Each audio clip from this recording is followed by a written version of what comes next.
Hello, this is Gimme Empathy. I'm the host, Scott Mercer. Look, the first question we need to get sorted straight off the bat is this now a COVID-19 podcast? The answer is no, because the chat with this episode's guest, Emma White, was recorded last December, before things got a bit wild. And also, I just don't have any advice for you, because I'm not a professional anything.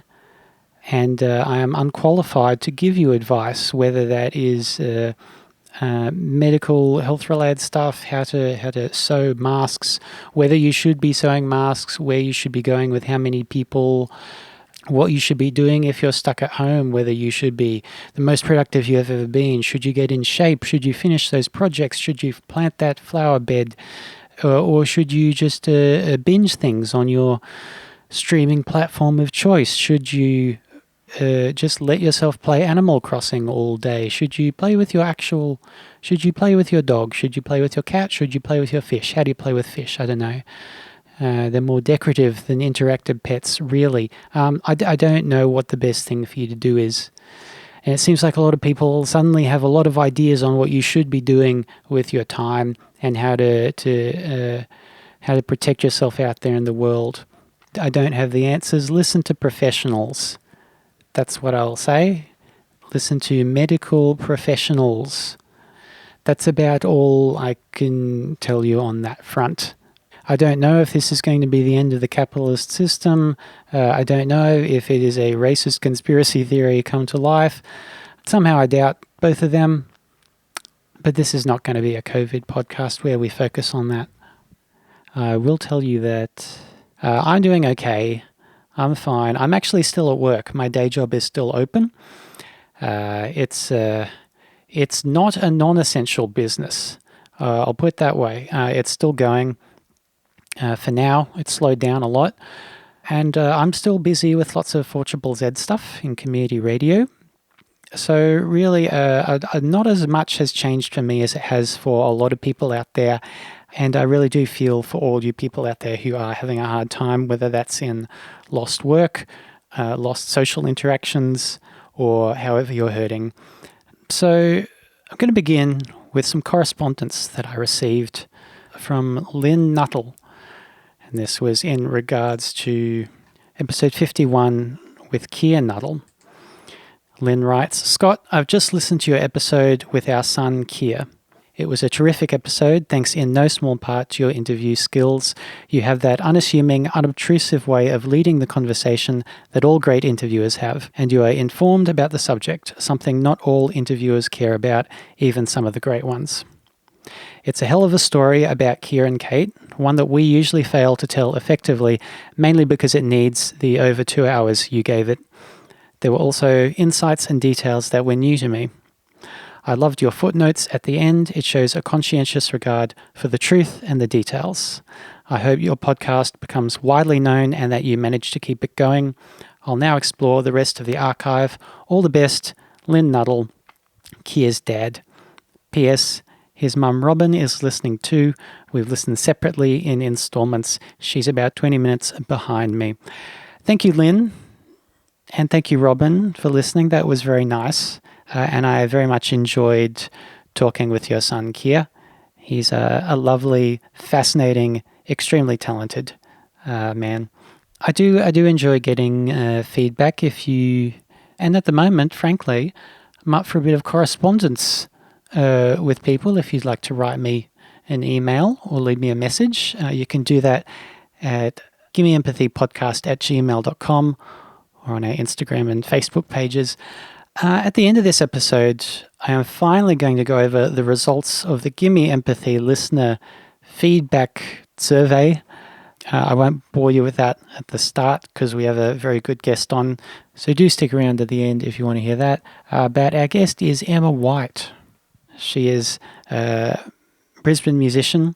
You may know her from her music project June Low. Now, this episode was recorded back in December 2019, shortly before she moved to Melbourne, and quite a long time before the effects of the pandemic were being felt here in Australia. Just one note for this episode. At one point, I asked if she's ever worked with Lisa. I'm referring to Lisa Kundi, who was on episode 8 of this podcast, who also works in clinical psychology. So do please enjoy episode 60 with Emma White.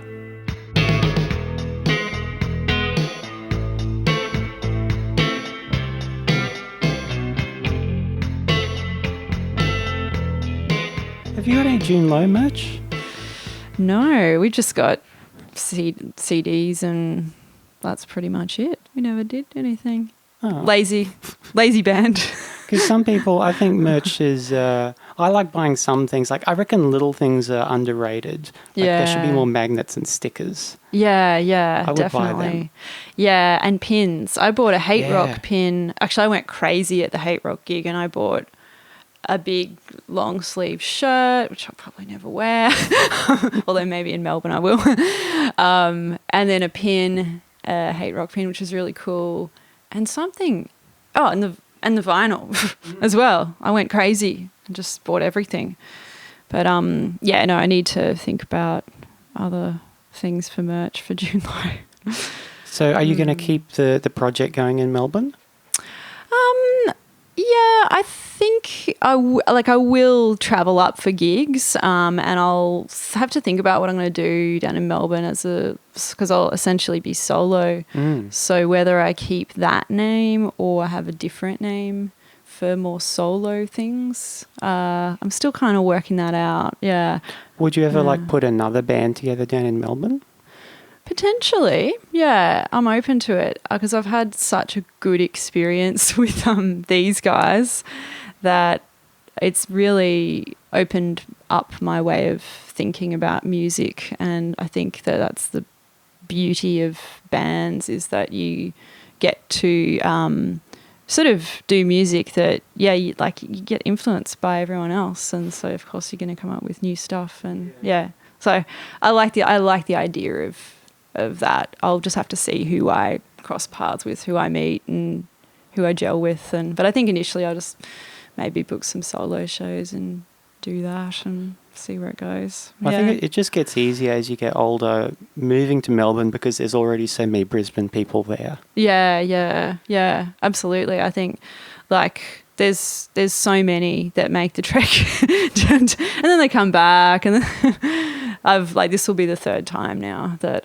I will have moved to Melbourne. Oh, wow. So, yeah, I yo-yo between the two places. I have done since I was about 19. So. Were you born here? Yeah, born in Brisbane. Where'd you grow up? Out in the western suburbs, out in initially, forgotten the name, right near Indooroopilly. Isn't that bad? Not right next to Fig Tree Pocket. That was my first suburb. That's really bad. I can't remember. Showing my age. Chapel Hill. There we go. Oh, okay. Chapel Hill. Yeah. And then from there we moved out to Ansted, which is I don't know if you know Moggle, Bellbowery way. Yeah. And one of those bends in the river. Yeah. That's right, yeah. So, quite nice place to grow up, very peaceful, lots of acreage, and I enjoyed it. Are you one of these people who kind of doesn't remember a lot about their childhood? Because I've just heard lately a few people I don't remember any of my friends in primary school. Like, what? How can you know?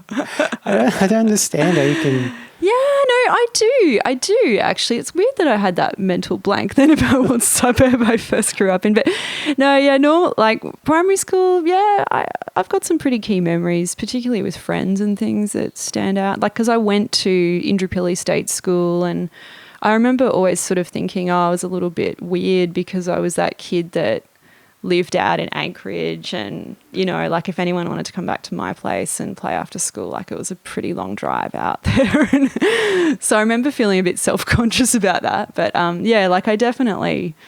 have some pretty key memories of primary and high school, probably more so because it's more recent, but yeah. Were you this just occurred to me this morning, were you the same... I mean, as a general question, not about you specifically. Yeah. Do you think you were the same kid at school as you were when you went home? No, not at all. Yeah, I even had teachers comment on that. yeah, it was very different at home, like a lot more outgoing at home. And at school, I was very quiet and introverted. And I think one of the teachers in grade 1 commented on that, how very like obedient and quiet and mild-mannered. And then my mum was like, really? Because you're not like that when you're at home. Do you know why that is? I don't know. I think I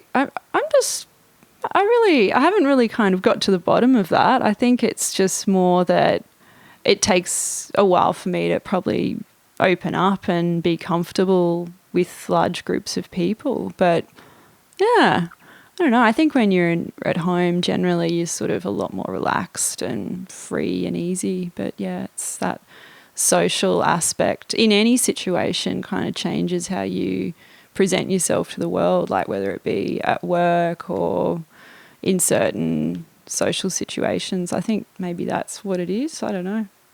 Did you have brothers and sisters at home? Yeah, I did. I have an older brother. Yeah, so he's 3 years older, and Oh yeah, I got a sister 3 years older. Yeah. Oh, cool. Yeah, we had a pretty good relationship growing up, and yeah, kind of always looked after him. And You looked after him? No, looked up to him. Oh, yeah. Up to him. Oh, yeah. Did he have cool taste in music? He did, yeah. Like some of I think some of the bands that I started to become interested in were very much influenced by him. Like I remember he showed me was the first person to show me Led Zeppelin, which was pretty cool.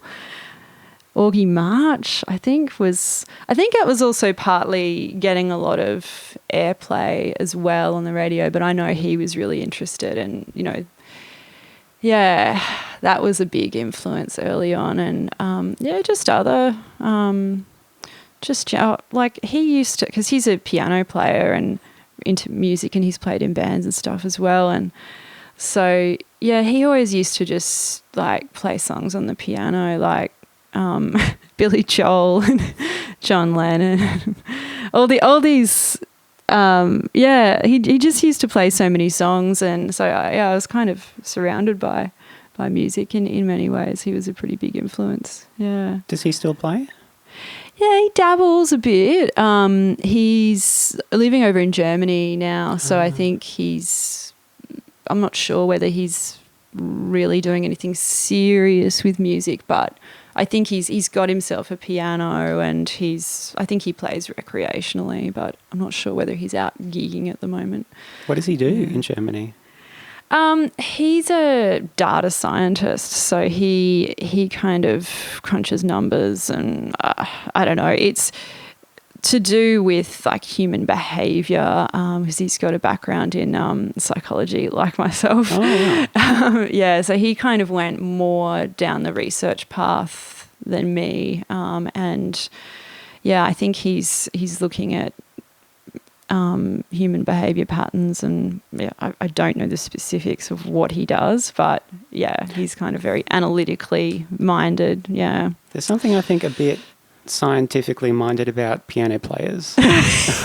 Just because it's all laid out so, it's not like a stringed instrument or even a woodwind, which are so wild in the way you make the sounds. Like, oh, there's a valve here or a string here. It's like, nope, just all buttons. Yeah. You push a button that makes the noise. Yeah, that's right. And it's all laid out in front of you. It's very sequential and seems to make a lot of sense. Yeah, there is something, I think you're right, there is something mathematical about it, or scientific. It's, yeah, well suited to him. I'd love to be able to play more on the piano, but Same, yeah. Maybe one day, we'll see. What kind of music did your parents listen to? My dad had a pretty wide selection of music. He loved Dr. John. He loved Dr. John a lot. He loved the Beatles. He loved the Rolling Stones, the Kinks. He had really pretty good taste in music, I think. And so, yeah, I remember he would just always be trying to educate me on what song was on the radio, like pick the song, and I'd be like, I don't know. So, yeah, and Mum probably, Mum's like, I don't know, her taste is like a little more classical, maybe a little bit less rock and roll. And I remember she used to listen to a lot of Roberta Flack at one point and just on repeat. And Grace Knight, and so slightly different in her taste, but I really liked a lot of the music that my parents, that I heard around the house. It was, I mean, back when I was a teenager, you might have said, oh, well, that's pretty uncool, but looking back on it now, I just think, oh, actually, no. That stuff's held up, yeah. Yeah, definitely. Yeah. So when did you start playing music? The first instrument I played was clarinet, so I guess that's the first real choice I made in terms of playing music. Sound like school band? Yeah. But I wasn't really passionate about that, so I don't know if it counts. I still made the choice to play it though. So, but after that it was guitar, and then I just picked that up at home because my dad had a Maton guitar lying around that he used to have a little play on, and so I learnt on that and taught myself. So I would have been about 14, 15 at the time. I think you can kind of pick people who teach themselves to play guitar because they play some weird chords. You play weird chords. Yeah. I can always tell, oh, there's something suspended or major seventh about that. That's not just a bar chord. Yeah. That's right. I struggle to even play bar chords because they're so hard. Oh, same, yeah. I can never play all 6 strings with it. It's always like 4 at most. Yeah, right. I know, it requires quite a lot of dexterity, and I mean, I don't know. I think everyone comes up with their own way of playing, right? Exactly. So guitar playing's an interesting sort of phenomenon. I think everyone's got their own style, regardless of whether you've been taught or not. Like, it's good to come up with your own way of doing things.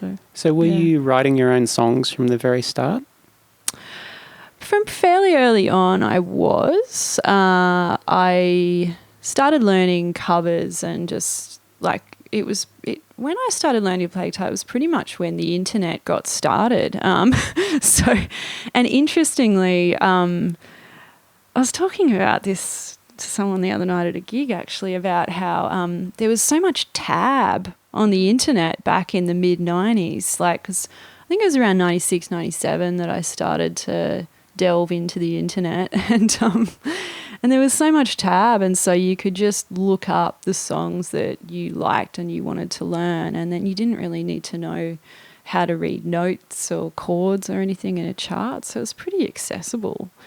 And the internet kind of taught me initially, and then and then a friend said, why don't you, who writes his own songs and still does, which is cool, why don't you write some songs? And I said, really? I don't know if I'm good enough to do that, but I tried anyway, and I just started to write my own. Was ultimateguitar.com around in those days? Yeah. That was the one I found first. But like, they're always so variable in quality, like and accuracy. Yeah, definitely. Yeah, you kind of had to be a bit discerning about, I don't know about that. Or, is there a capo on there somewhere? Because it doesn't really sound right. So there was some element of like using your ear as well. You couldn't just take it on face value. So you started writing songs when your friend kind of encouraged you to. When did you start playing them to other people? Because that's like a whole other step. Yeah. And it's a big step to take for a lot of musicians. I think must have been maybe 17, 18 I would have been. Yeah, definitely by the time I was in like first year uni, I was playing songs to people, and started playing gigs then as well. And I remember it being really daunting, and sweating and anxiety and just everything about it was extremely scary for me at the time. What was it about it that made you keep doing it then? I think I just I started to enjoy it once I got past the fear of performing and the fear of making mistakes and the fear of being judged. All those fears, and you tell yourself all these stories and make up all this meaning around what this actually is. But it's just all in your own head. And I think because I had the encouragement of people around me at the time to sort of say, oh, I really like that, or, you know, I think that was a big motivator. And also just when I'd get through a performance or, you know, to the end of it, and I'd be like, oh, I can do it, you know, and that gave me the confidence, I think, to keep at it. Yeah. I don't know. You can stop for tea at any time, by the way, or we can edit out the sips and everything. Awesome. Thanks. Oh, it's good. Mm. Yeah. So it's 2 parts gunpowder tea, 1 part the other green tea. So it's 2 different types of green tea. Great. I found that the gunpowder tea, even though it's a green tea, it's got quite a punch. And sometimes if I have like a whole pot of it, it actually makes me anxious. Whereas the other type is a really chilled out green tea. Yeah. So I find you got to cut the hard stuff with the downers. It's really just a drug den in here, isn't it, Scott? So much tea. So much tea, Emma. Good stuff, though. Let's go back to in high school. Did you know what you wanted to do with your life? Not really. I mean, there was always a bit of an expectation in my family that I would go to uni. That was my dad's main goal, was to get me into, as he put it, the sandstone uni. So I knew that would be something that, you know, would be worth pursuing, but ultimately I didn't really know what I wanted to do until in high school. I guess I had some ideas around psychology, and I thought, that could be an interesting field to explore. But I wasn't dead set on pursuing that. It was only really after a few years of study that I kind of thought, maybe I'll go down that path. What did your parents do? My dad did a lot of different jobs, but he worked mainly in sort of as a businessman and in sales and marketing, and one of those jobs where as a kid you have no idea what he does. It's like, I don't know what you do. Yeah. I don't think anyone whose parents work in an office really knows what they do. Yeah, that's right. It was like, I know that, you know, you go somewhere through the week, 9 to 5, and I don't know what happens there, but it seems like it's pretty important. Yeah. And my mum, she worked for a long time in the State Reporting Bureau as a transcriber for court cases. And oh, cool. Yeah. So she had a pretty interesting job, sort of administration, but kind of high-level stuff as well. And yeah, again, it seemed like I didn't fully understand what she did at the time, but it's like, okay, you go to this place and then you pick me up from after school care and then we go home. So was she the one in the court who is taking all the notes in shorthand, or was she the one who later has to translate the shorthand notes into actual reports? I think she did both. Right. Yeah, so there'd be times where she'd be in court, and then I think they upgraded the technology after a while and they didn't need them so much to take shorthand, and so it became more about the audio transcribing, So did you go to the Sandstone Uni? I did, and then I transferred out of it down to Latrobe Uni. Ah, okay. Yeah. So after a couple of years, yeah. And looking back on that, I mean, I don't regret going to UQ, but I think for me at the time, I was a fairly anxious sort of a person, and I remember feeling really overwhelmed by just the number of people there, just the size of the campus, and feeling quite intimidated by the experience. So it was actually really nice to then go to another uni that was a little bit smaller and a little bit more like a sense of different kind of sense of community there. And is that why you went to Melbourne, to go to a smaller uni specifically? No, not really. It was more just I'd always wanted to live in Melbourne. My mum grew up in Melbourne. We have family in Melbourne, and so I had some connections there, and I knew that the music scene there was pretty good, as it is here as well. But back then I was very taken by it.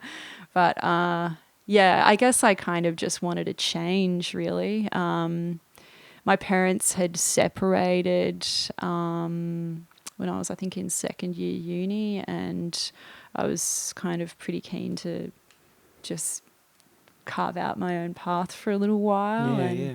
So, yeah, it was sort of, at the time I moved down there with my boyfriend at the time, and yeah, we both ended up going to La Trobe Uni. So, yeah. So the Melbourne music scene at this time, like what year are we talking?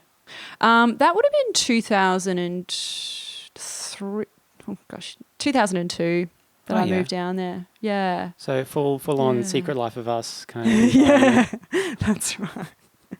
Yeah. And admittedly, I mean, when I think about my involvement with that sort of scene back then, it was fairly minimal, really. I was mostly studying and just going to play an open mic nights. So, but I guess, you know, that's still a scene in itself, and it's a really great way to get into music, is to just kind of put yourself out there and immerse yourself in whatever world you happen to come across that you connect with. So, and in Melbourne, there's just like literally a bar in every corner. Yeah. You can go and have a sing out on a Sunday night or whatever. Yeah, I know. It's actually just, it's so embedded, I think, in the culture there. Just that sort of pub scene, and as is, you know, the football scene, and there's a lot of aspects of Melbourne that it's sort of just kind of quite unique to Melbourne, I think. Yeah. Do you follow the footy? Not really. Like, I've dabbled. Do you have to when you move to Melbourne? I've heard you kind of have to pick a team.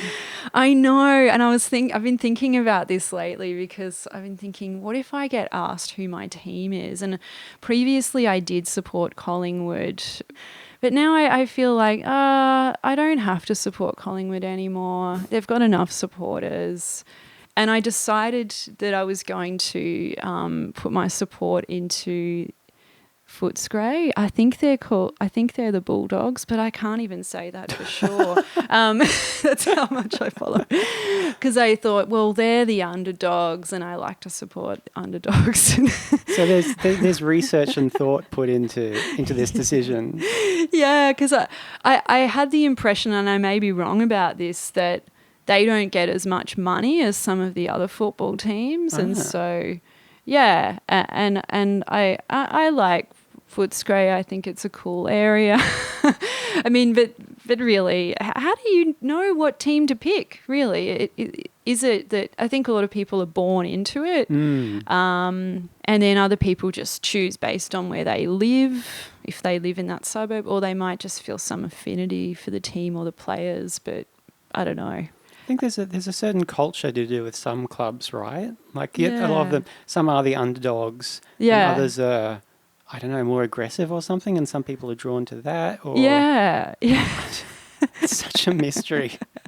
Yeah, it is. Because I don't know. It's just a total other sort of world. I feel like life's just too short to get involved in some of those worlds. Like not that I begrudge anyone else. Yeah. Like I'm sure some people would not be interested at all in some of the worlds I'm interested in. Yeah. But I feel like you just try and spread yourself too thin if you try and participate in every single thing. That's so true. Yeah, you can't know it all, and you can't be all things to all people or supporters of every single situation. But I think, you know, if I had to choose one, then I'd say, okay, maybe Footscray. And Footscray, okay. Yeah. Are you? Do you know where you're going to be living in Melbourne? Yeah, I'll be living with my mum, at least initially, in Preston. So, that's northern suburbs. Yeah, no, Preston. Yeah, nice place. Yeah, Yeah. it's good.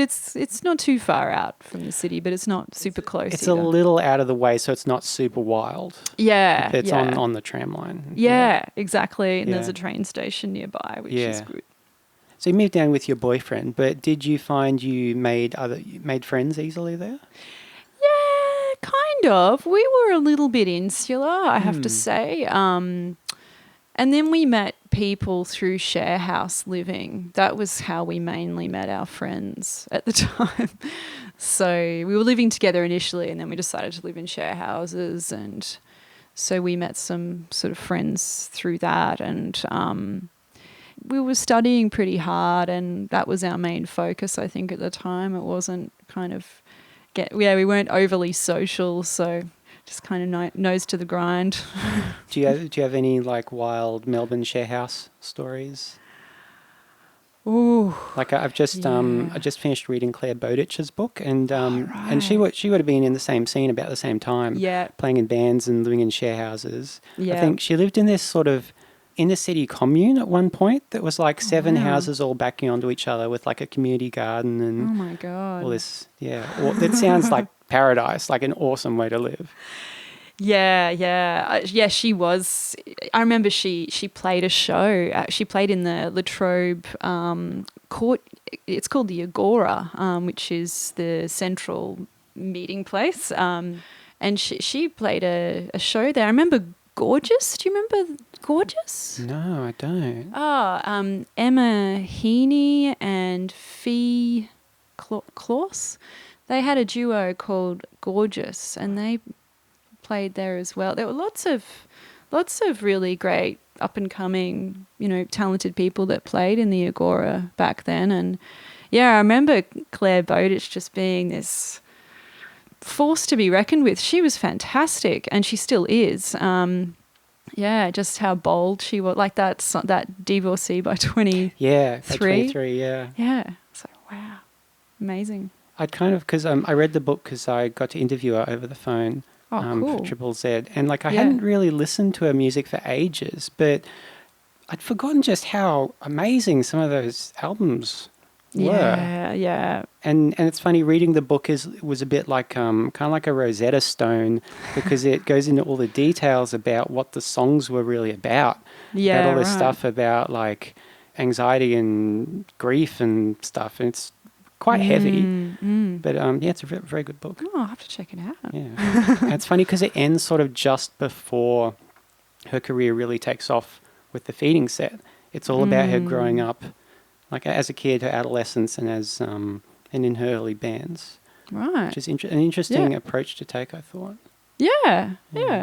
Like she dealt with a lot of really serious mental health stuff, and it's interesting that she goes into a lot of detail about the techniques that she used to sort of dig her way out, but like in really practical terms, like, oh wow, this is probably really useful for people. Yeah, like a bit of a self-help book. Yeah. What would Claire do? Okay, maybe I can try some of those things. Definitely. Yeah.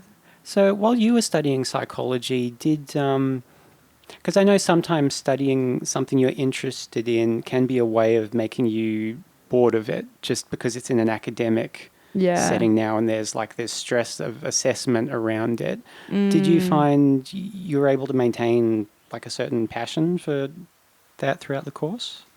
I wasn't an overly passionate psychology student.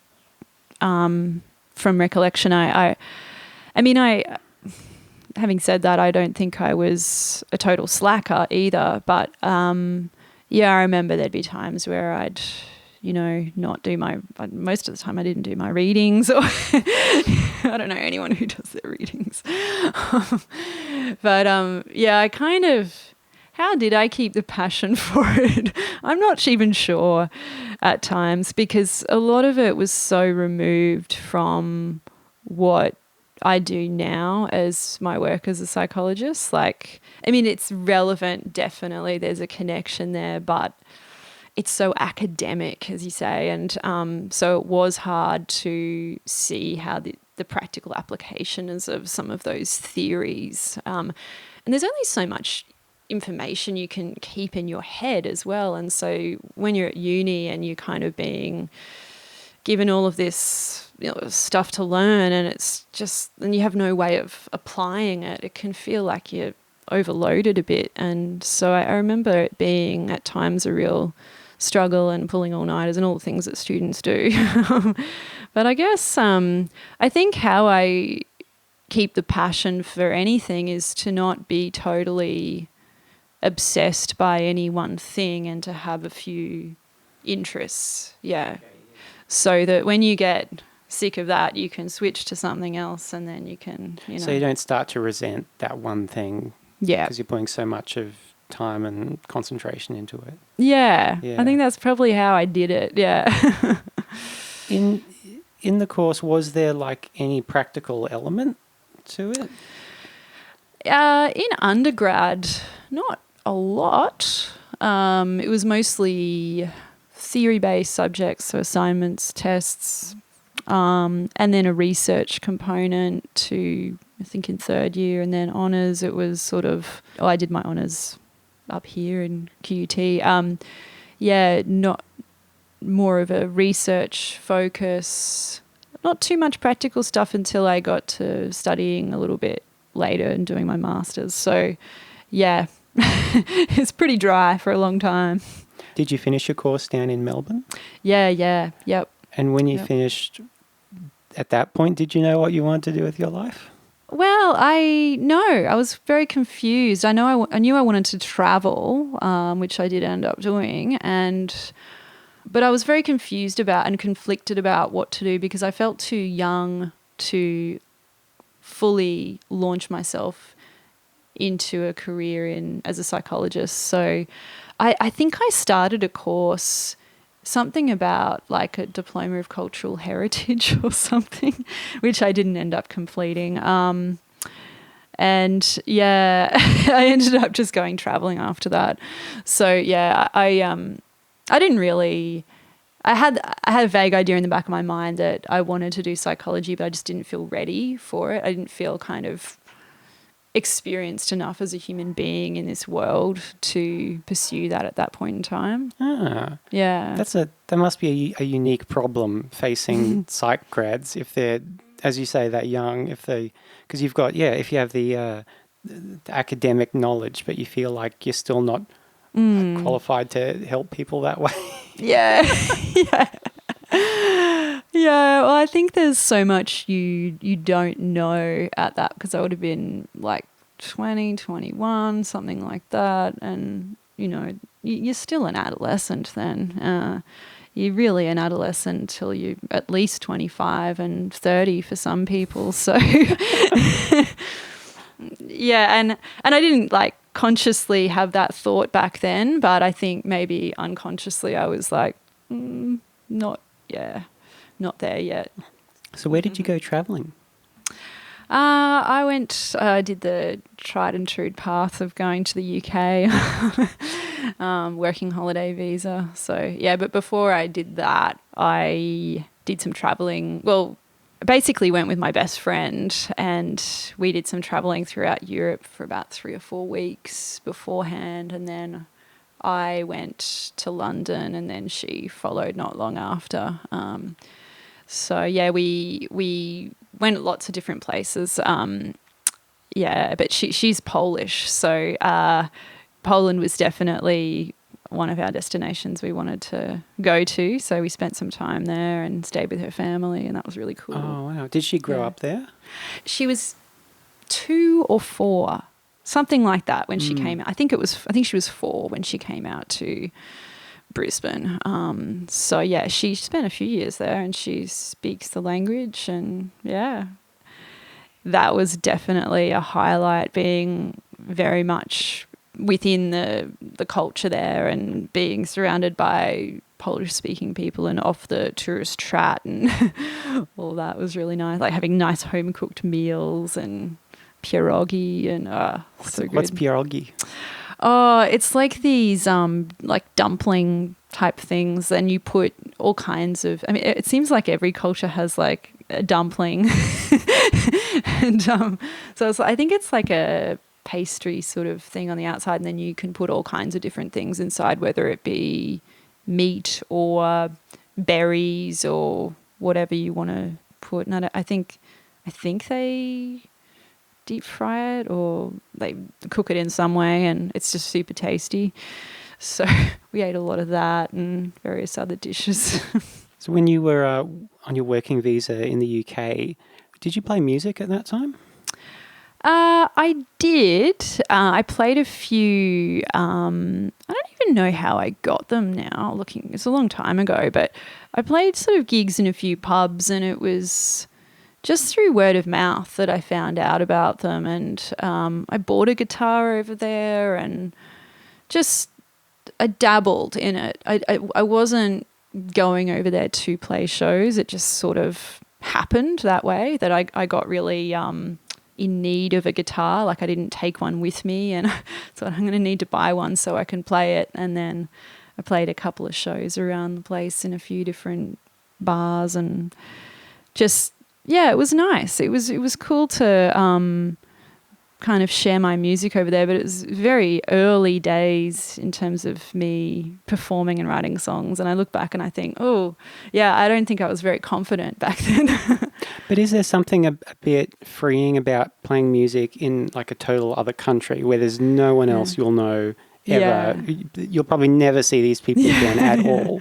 Yeah. I think there is something very freeing about that, and I did enjoy that aspect of it, and just meeting other musicians who were putting themselves out there, and there's a lot of music in London, and I think not to have to worry about how might someone perceive this song who knows me, it was just very liberating, now that I think about it. Is that a thing you worry about sometimes, playing songs that might be quite personal in a small scene?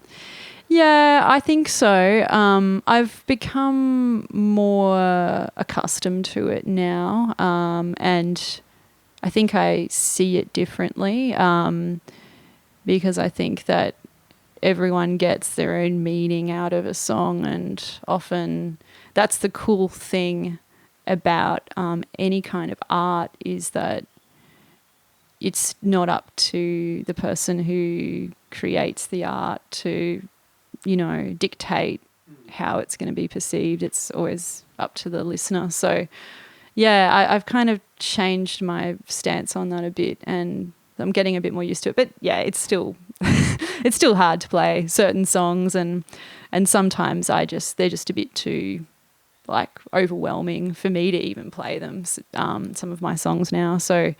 I think, they come and go, and when it's the right time to play them, you pull them back out of the bag, and Do you get, when you play a song that might be tied to a very strong memory or emotion, does it really take you back to that moment? It can do, or it can take me to a moment that's current, that might be more current, and it's the same emotion. So it's sort of, the meaning can change, but it's the same sort of feeling. But it can do. And in that way, you've got to be a bit careful as a musician, I think, sometimes, that you don't re-traumatize yourself through what's meant to be, well, for me at least, a cathartic experience of just expressing and getting it out, releasing something. So it's a fine line, I think, between not being too attached but then not being too distant either. Being able to summon a bit of that feeling so you can put it across as well. So you're not just playing by rote. Yeah, that's right. You're not just going through the motions, and you're actually in it, but you've got control. And I notice sometimes when I've just written a song, I don't yet have that control because it's so raw and emotional, and then it takes a few plays through before I can sort of sit with it. Yeah. But I think that's something that's, just so magical about any kind of making art, is that's what it does. It's so healing for people. So, yeah. I think there's a cat at the door. Yeah, I've been... Is that your cat? No, hey Yoshi, my neighbours. Ah. Whenever I have the door open, she wanders in. Hello. We made friends in the laundry not long ago. She's very pretty. She is. She's gorgeous. So for the listeners, she's a grey cat with it's kind of longish, kind of not super fluffy, very soft though.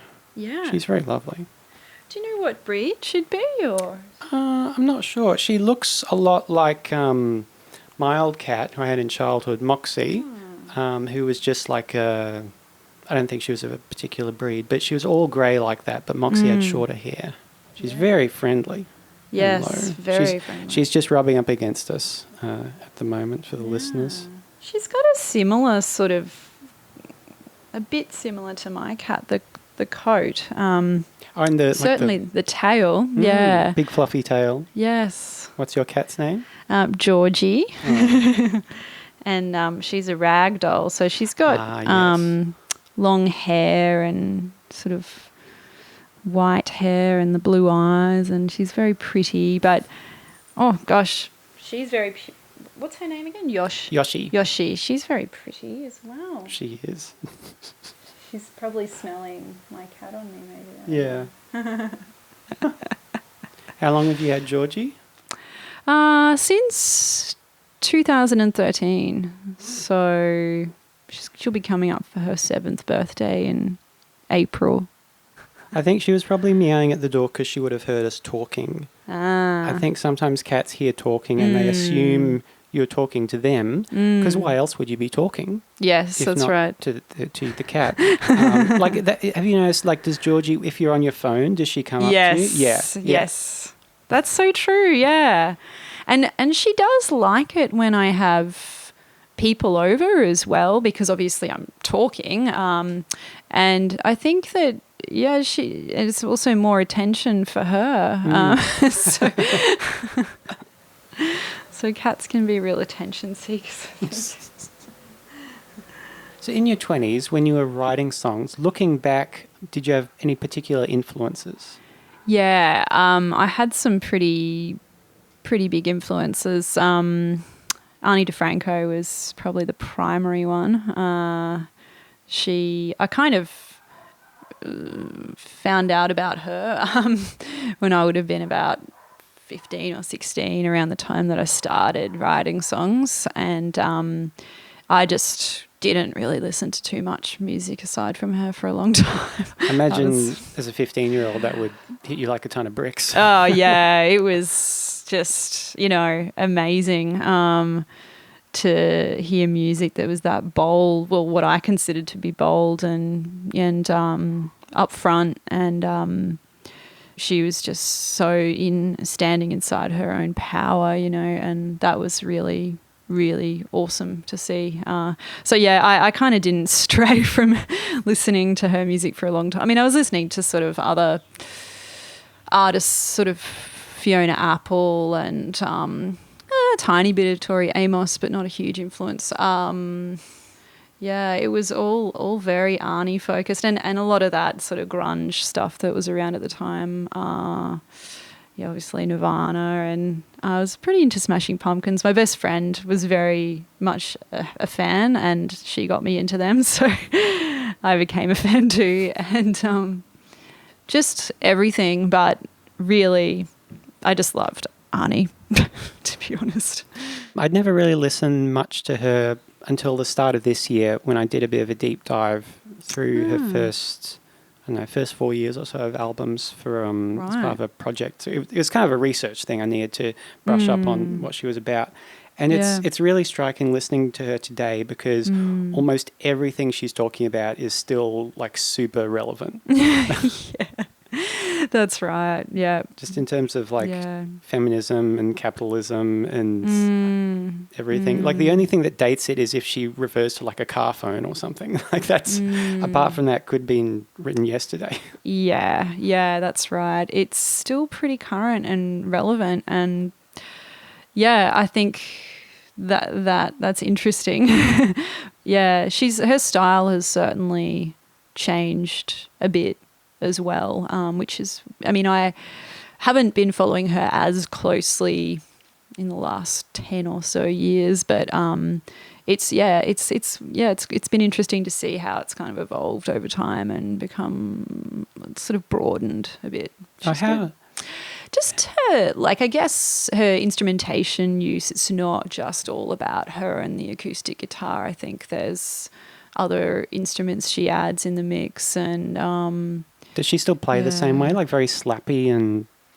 Not as much, right. Yeah. Like there was, like I think she still can, but I feel like it's a little bit more delicate and refined or something. And not to say that her message is any more delicate or anything, but yeah, I just think there's more of a softness there that I've noticed. And like I'm not fully across all of her most recent stuff, so I can't say that with any authority or anything, but certainly in the early days it was very hard hitting, slappy, a little aggressive even. Very, yeah. Yeah. Maybe more than a little. Yeah.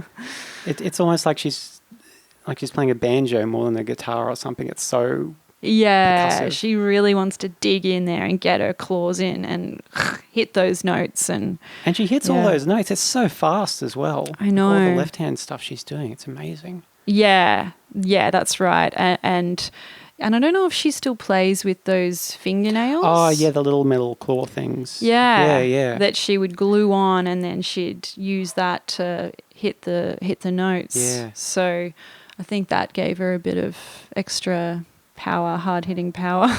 She's coming out here soon, isn't she? Yeah, she's playing at Blues Fest, and I'd been waiting around to see if there were any side shows, and luckily there are. So yeah, she's actually doing a couple of side shows in Melbourne and Sydney and I think Perth. You're lucky. You'll get all the side shows now living in Melbourne that we don't get from like Splendour and Blues Fest. Yeah. I know. I was a little like, oh, that's weird she's not playing a Brisbane show because she previously has, played in Brisbane. So I don't know what that's about, but I don't know. All those big internationals who play Blues Fest and Splendour never do Brisbane side shows because I think they expect if they're hoping there'll be enough of a draw to go to the whole festival. Yeah. Maybe there's something in the contract. You can't play a show in Brisbane. It wouldn't surprise me. Yeah. But yeah, no, so I will get to see her in April, which is very exciting because it's been a long time. So you have seen her before? Yeah, I've seen her perform a few times. I think once in Brisbane and a few times in Melbourne. So, always been just totally mesmerising experience. So, are there any other artists like that who you have followed for like a really long period of time? Or do you find people just kind of drop off? Yeah, I would have said certainly in my youth I was following Madonna, not probably to the same level as Ani, but I was pretty interested in what she was doing, and was really obsessively listening to the Immaculate Collection for a while. But yeah, I haven't really. I tend to. It's more kind of for me albums that I'll really get into, or even songs, or just sort of chapters of a band's life. And then there are other artists that, it's sort of a bit like they're on my radar, and I'll drop in and out of them. Yeah. Like Eddie Current's Suppression Ring. Like when I found out recently that they had put out a single and they were going to be putting out more music, I was like, yes, great, time to drop back in. So yeah, it comes and goes. It's just whatever hits me at the time. So when you got back to Australia, what were you doing? I decided to work for a little bit and then to go back and do my honours actually in psychology, so to go back to study. So I really wanted to move back overseas once I got back here because I found it really hard to adjust to Australian life and the Australian accent, and I'd only been away for a year, so not very long. but I just found it very difficult initially. And so for the first 6 months, I was all just researching how to escape again. And then I decided, oh, well, maybe I'll just study and that'll, distract me for a while. And then I just ended up staying and I adjusted. So, yeah, the study was good and I was able to kind of focus on something again and get back into Australian life. Did you? Yoshi's just on the table, walking over the Zoom recorder. So did you find that you fit in better living overseas? Yeah, it was just really liberating for me to be somewhere where I didn't really know anyone and to just, kind of explore. And, it felt very freeing, I think, and just it is a different culture over there. It is. There's a lot of similarities, obviously, but I just sort of came back here and felt a little bit out of place again. And I don't know. It was a weird time, but I did adjust, and I think and after I adjusted, I was really quite happy to stay. Like I didn't feel like I was missing out by not living over there anymore. So I think it was just a phase. Yeah. I do sometimes feel I might be happier living overseas somewhere. Just Australians they're just so loud. They are. There is a sense of I think entitlement. I think sometimes in this culture as well, and not overly progressive in some ways. Not considerate. Yeah. On any level. Yeah. It's not everyone, but just a sense of it's just not a priority of something to care about. Yeah, that's right. Yeah, so it's interesting. Yeah, and I think it's interesting that you mentioned that. Have you spent some time overseas yourself and noticed that, or not? I haven't been overseas since I was 19, and then just for on holidays. But I don't know. Maybe I'm just getting grumpier the older I get. I just find I have less tolerance for noise and stuff. I don't know. Yeah. And from what I hear from friends I've had who've lived overseas, like in Japan, it sounds like much more compatible with how I would like to live. Perhaps. Yes. I think that there is that perception, for sure, that Japan is, their culture is very much more around, I don't know, not kind of being in too much in anyone's face, very much politeness, honour, respect and grace. And I I think sometimes those things may get overlooked in Australian culture, certainly in Australian politics anyway. Oh, yes.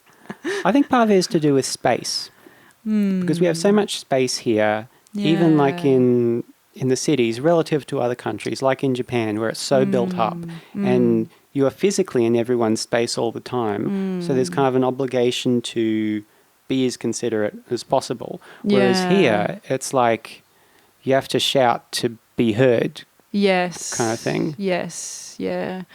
I even noticed that just going into a shop. I went into a shop the other day and someone yelled out, like someone who was a customer service person yelled out to me. I was buying pet food and she's like, "Do you need any help?" And I yelled back, "No, I'm okay, thanks." So that was weird. Wouldn't you just come over? So I hear what you're saying about that. But then on the other hand, I guess I hear that wouldn't explain New York. Yeah, true. It's a very loud place and very high density of living. So, maybe there's just something in the DNA over there. I don't know.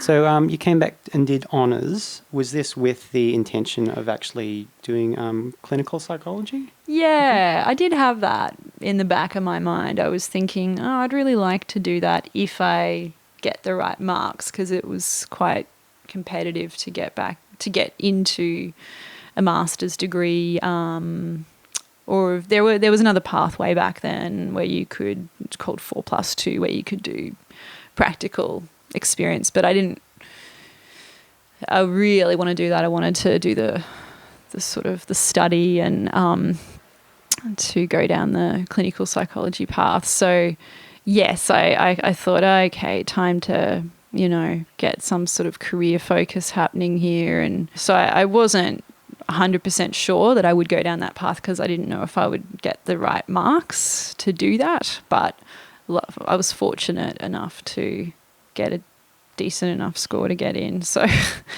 yeah. What was it about clinical psychology that you thought it would be a good career for you?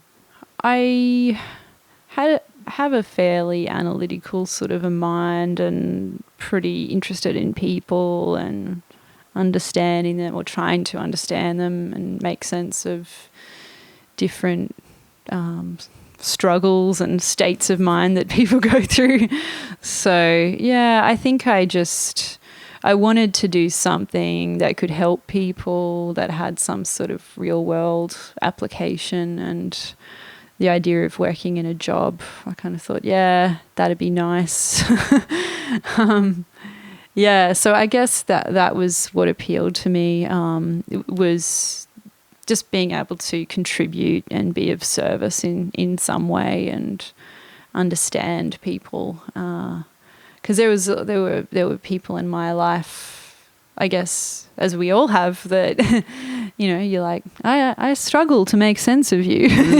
I struggle to understand you, and I'm just gonna have to kind of go, hold my hands up in the air and go, oh, I don't get it, And I wanted to be able to do that less. Do you find you usually can do that though, figure people out? Yeah, I think, if you get to know someone well enough, you can get to a certain position where you can understand their psychology reasonably well. And it does also depend on the other person's capacity for being psychologically minded and being willing to open up about their experience and not be defended by what they're going through. And to sort of recognise their own patterns of behaviour?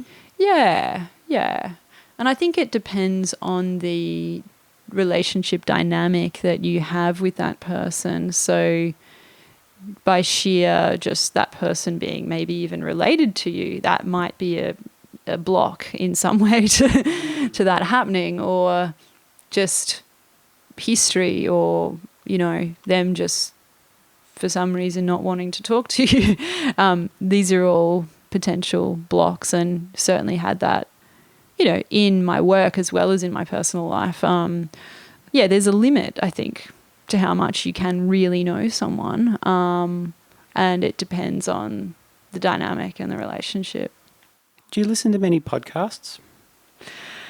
I don't listen to too many. It's something I've been meaning to get into. I've listened to a couple of yours. Right. And I think I listened to a Tim Ferriss one once. But no, I don't. Would you recommend it?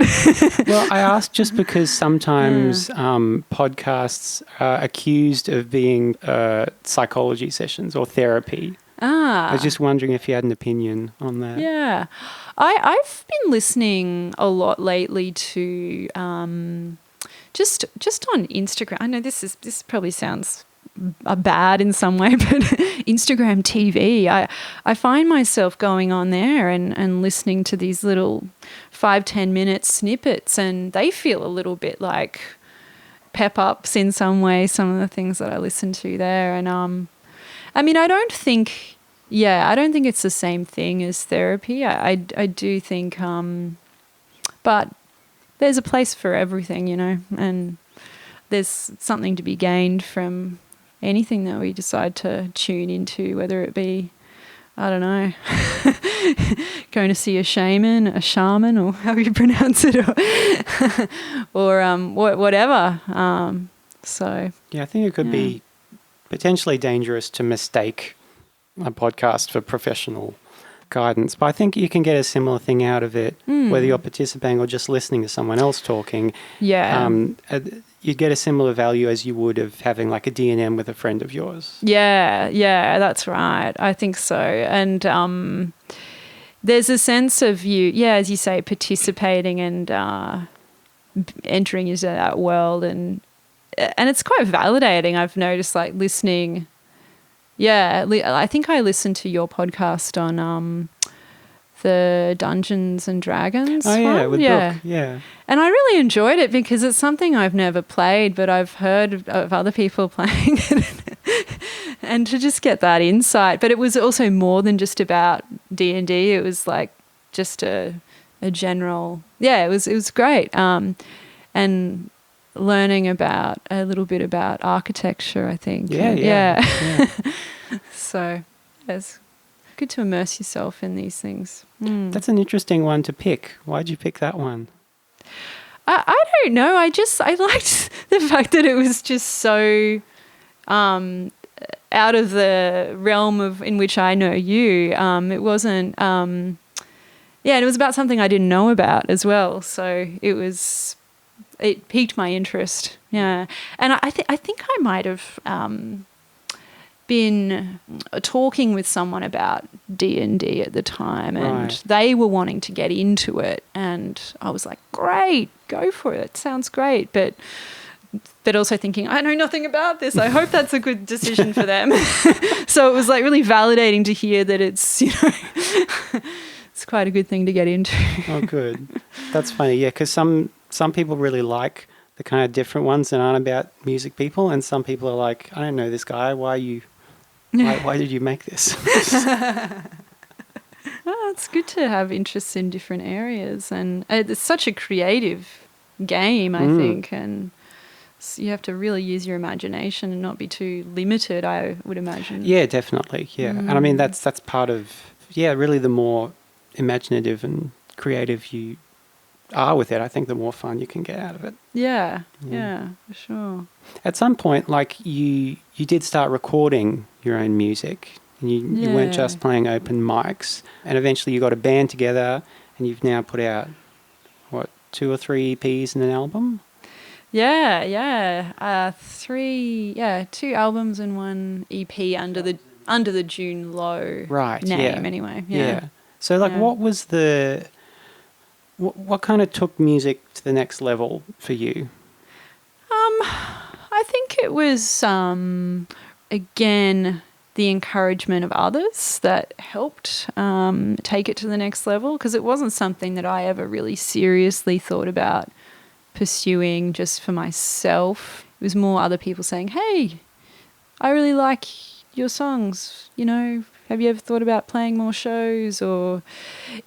But it was also, I don't know, it was a combination, I suppose. I wouldn't have just done it because someone said you should play music.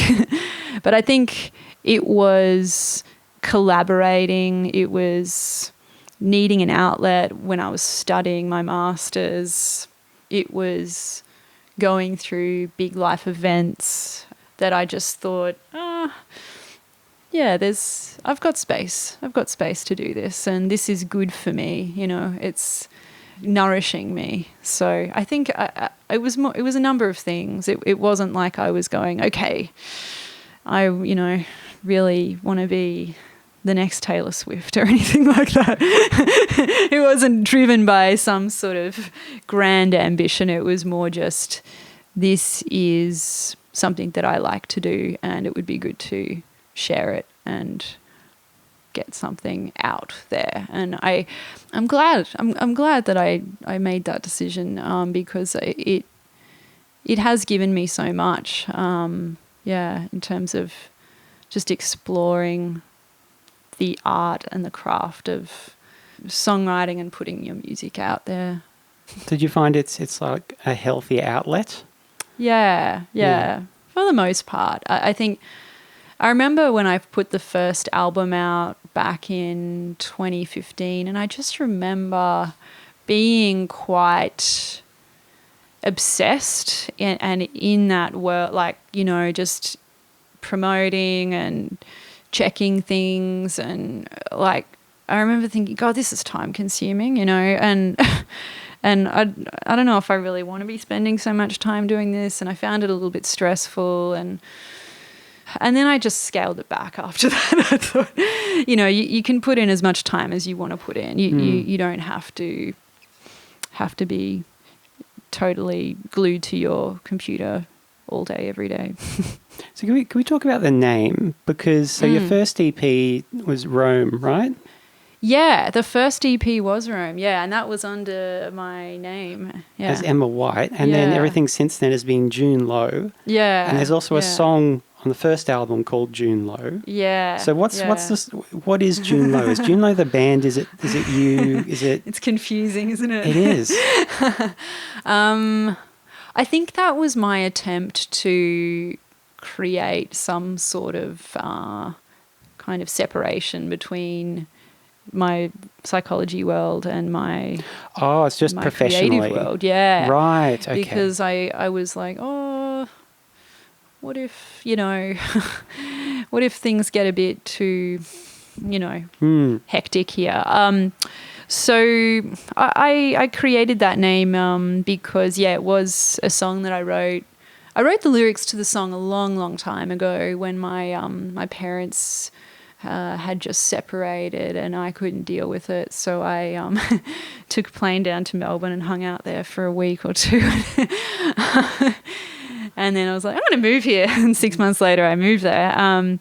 And I think it was a low that I experienced in the month of June. Nothing too, it was pretty concrete, really. And I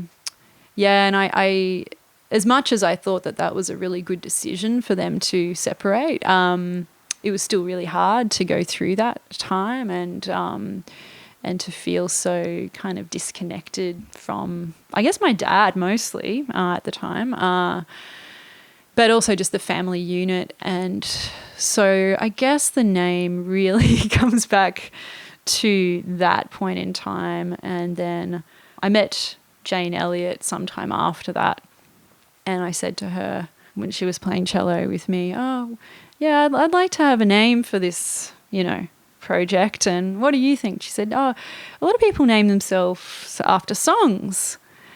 But she meant like famous songs. Yeah, other people's songs. Yeah. And a lot of bands do that, or famous albums, or, like Powderfinger, Sticky Fingers, just the list goes on and on.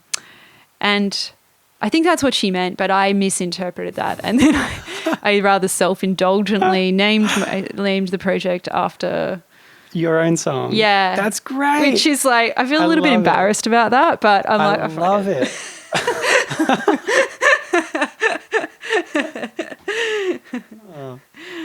Because the other thing that happens is sometimes there'll be a band and then they'll write a song with the same name, like Black Sabbath. Yeah. But the band name will be first. I think you're the only situation that I know of where you've written a song and then named yourself after that song. Yeah. That's so great.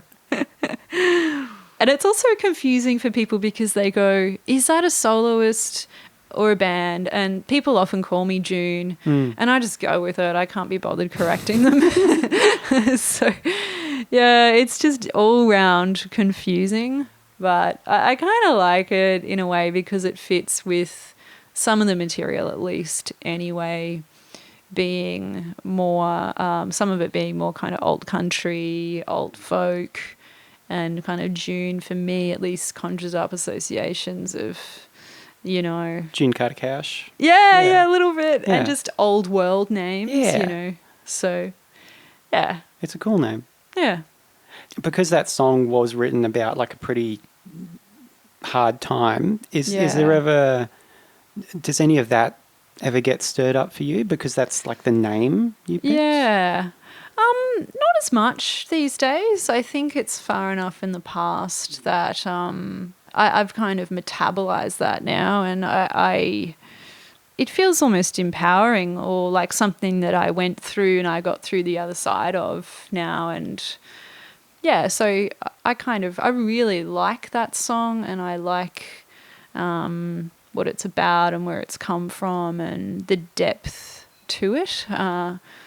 So yeah, it was hard, but all life is struggle, and we grow from struggle, and that's how we heal, and all of that. So that's what I try to remind myself anyway. So You mentioned Jane Elliott before. Can we just have a Jane Elliott appreciation moment? yeah, I think there for should be a bit? society of Jane Elliott's appreciation. I think there is a bit of an unofficial society growing. Yeah. Because she's just amazing. So she Yeah. plays bass in your band and sometimes cello Yeah. as well. I Yep. think the first time I saw you live, I was playing with you actually Yeah. with the Gin Club Yeah, in yeah. that cellar underneath Queen Street, in that Irish pub underneath Queen O'Malley's, Street. I think. O'Malley's, yeah. Yeah. Because Harley Young were playing with them. And yeah. it was just you and Jane opening. Yeah, I know. That was scary for us because that was like a big deal for us to play, for me at least. I mean, well, it probably wasn't for Jane because she used to play in the Gin Club, but I managed to slide my way in on that because it was meant to be some jerks, and they had to pull out because I think they were sick. So I said, yes, we'd love to do that. And yeah, she was playing that one with me at the time.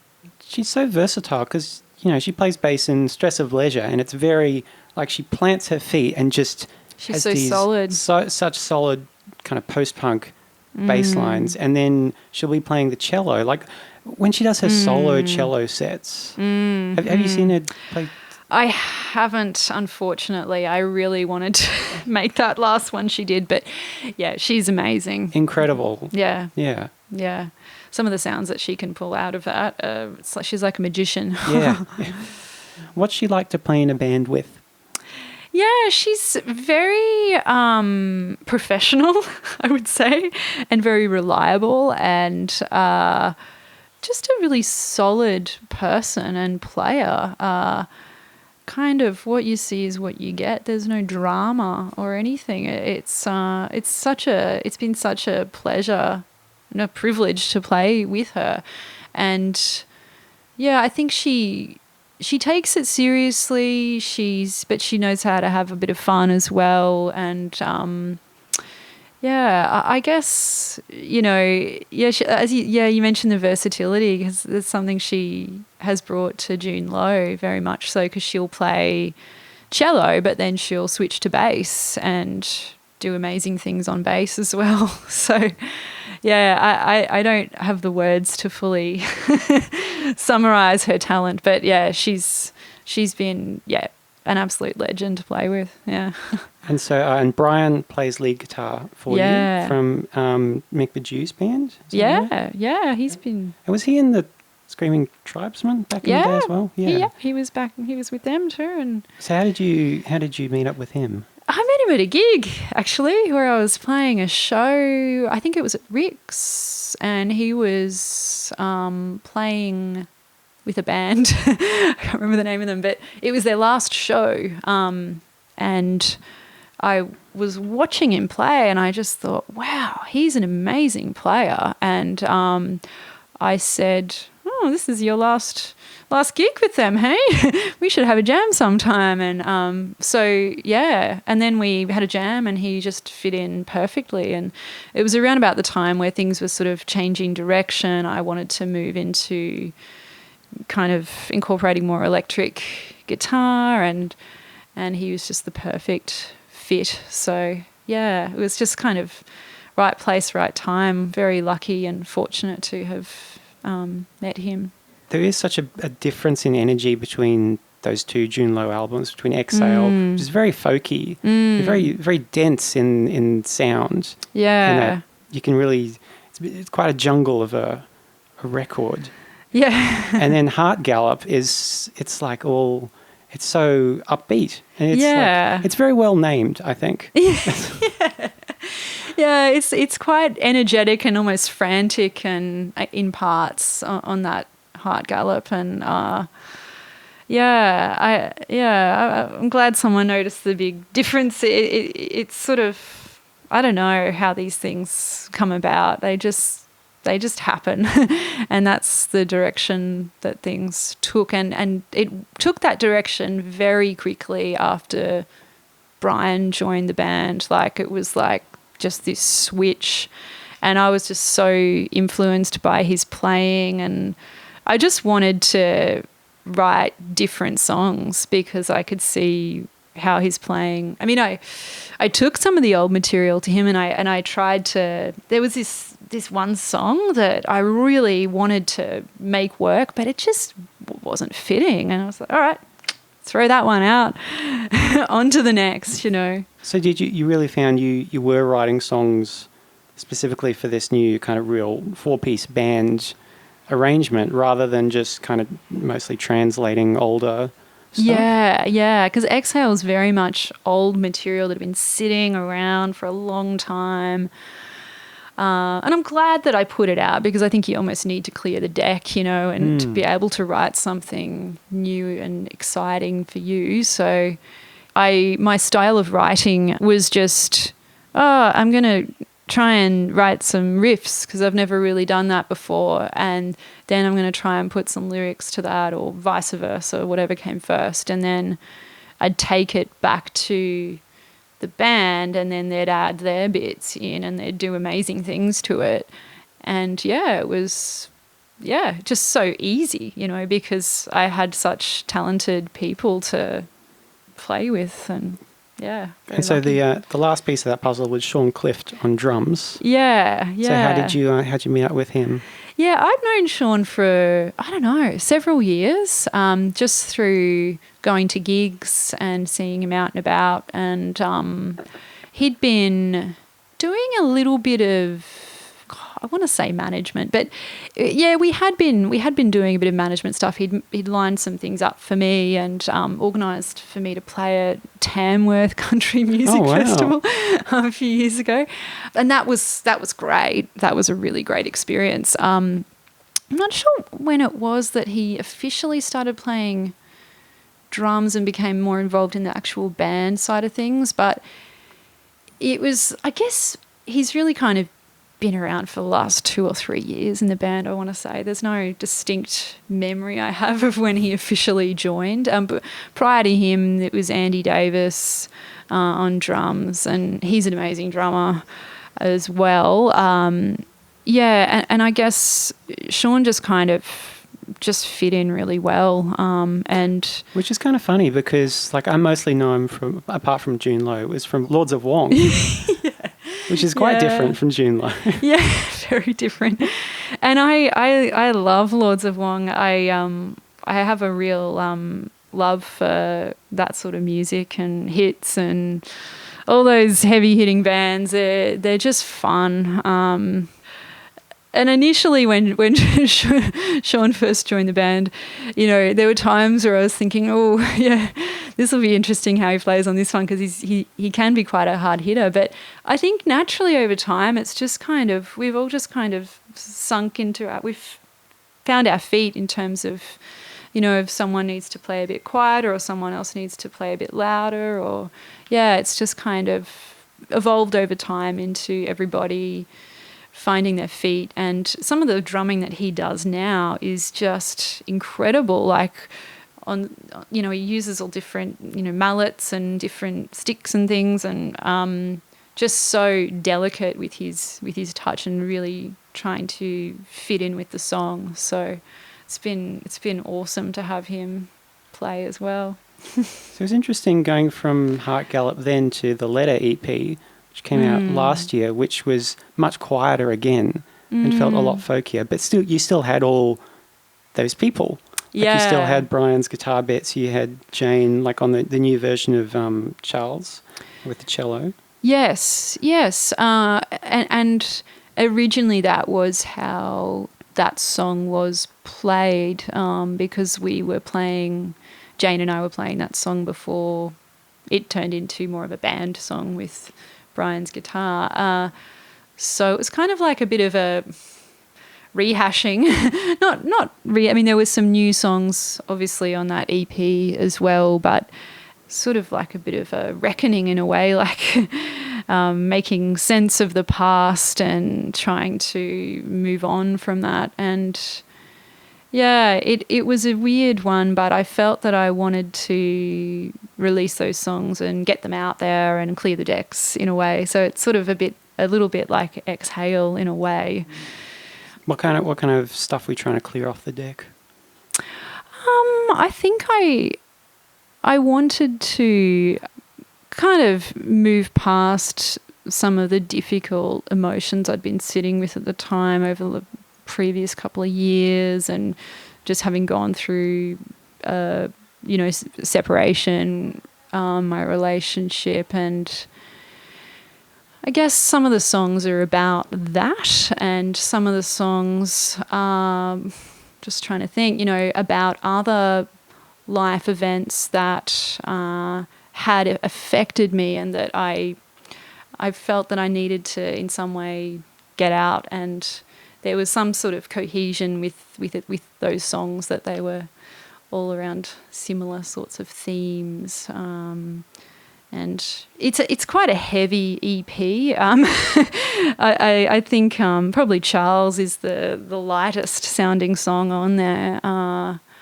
But I felt that those songs needed to find their place in the universe somewhere. So since you finished your honours degree, you have been working in clinical psychology? Yeah, yes. Where have you been working? I've been working in various settings, but sort of like government, non-government, with different kinds of people, with outpatients to a hospital, and just other people living in the community, young people, and in private practice more recently. And I think I'm finishing up that work soon, yeah. Have you ever worked with Lisa? I haven't ever worked with Lisa, actually. I met Lisa sort of through the music world and through a mutual friend. So, yeah. So has the work been what you thought it would be? Yes and no. It's been... I think there's a tendency for us to maybe glamorize some professions until we get into them and realise... well, for me at least anyway, like growing up, I used to think, that person's a lawyer or a fireman or whatever, there'd be an element of like, oh, wow, that sounds really cool. But then you get into the job and you go, okay, this is what it involves, and there's actually a lot of stress here. So there have been times that have been really challenging and really difficult, and it wasn't what I expected in that sense, because I didn't anticipate those challenges and struggles. And then there have been times where it's just been so life-affirming, and it's like, this is what I'm meant to be doing, and this is great, and I love this work. I don't think you really know what you're getting into until you do something. I imagine it's probably not the kind of job you can just leave at work and not think about, like, when you get home. Yeah, I think it depends. Initially, when I started working in the field, I couldn't do that. I couldn't switch off, and I've gotten a lot better at doing that now. So, which I'm very pleased about. Do you have a particular subfield within clinical psychology that you sort of specialise in? I don't know how it works. Yeah, no, good question. I've done sort of training in certain things, so I guess I would say I work with mostly adults, but also some adolescents, and do like schema therapy, which probably doesn't mean much, but what is it? It's like a type of therapy that encompasses, well, a lot of different approaches within it. It's a bit of an eclectic one, and it's looking at how we, schemas is like a thought processes, emotions, images, memories, all of these things that build up usually during our childhood And then we have certain schemas that can get activated in certain situations. And Are these things that like are established in childhood and only later get activated? yeah, so they're usually formed by the time we're about 18 or so. And then they're formed early, and then they can get activated and triggered when we're older. Can you give an example? Yeah. So there are all kinds of different schemas. There's like 18 different types. And basically, I mean, I'm probably not fully doing this justice, but I'll give you an example anyway. And so there could be a schema that gets triggered around self-sacrifice. That's a good example because I can relate to it.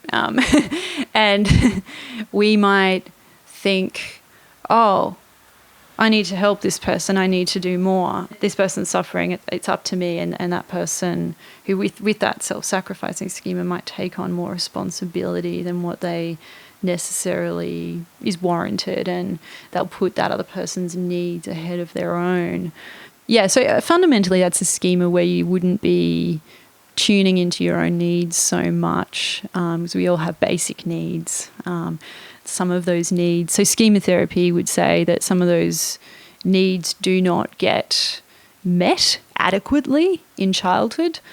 And not because the parent or the environment, or not that we're blaming anyone, it's just saying like sometimes stuff happens, and then we sort of miss out in a way on that. So yeah, going back to the self-sacrifice schema, that might get triggered, and then that person copes in a certain way. And there's different ways of coping with that too.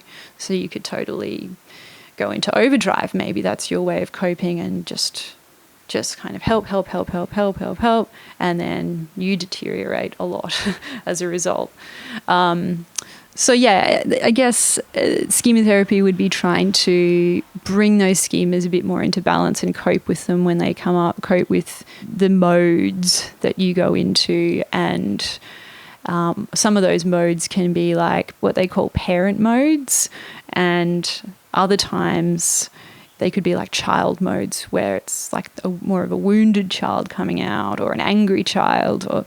So trying to basically bring about change where we'd be getting back into predominantly a healthy adult position instead of regressing into a child mode, or like a punitive parent mode or something like that. So if a person has this sort of self-sacrifice schema, through treatment, like, is the aim to fulfill that need they have, or to switch that need to a more healthy adult need, so they don't feel like they have to do everything for someone else?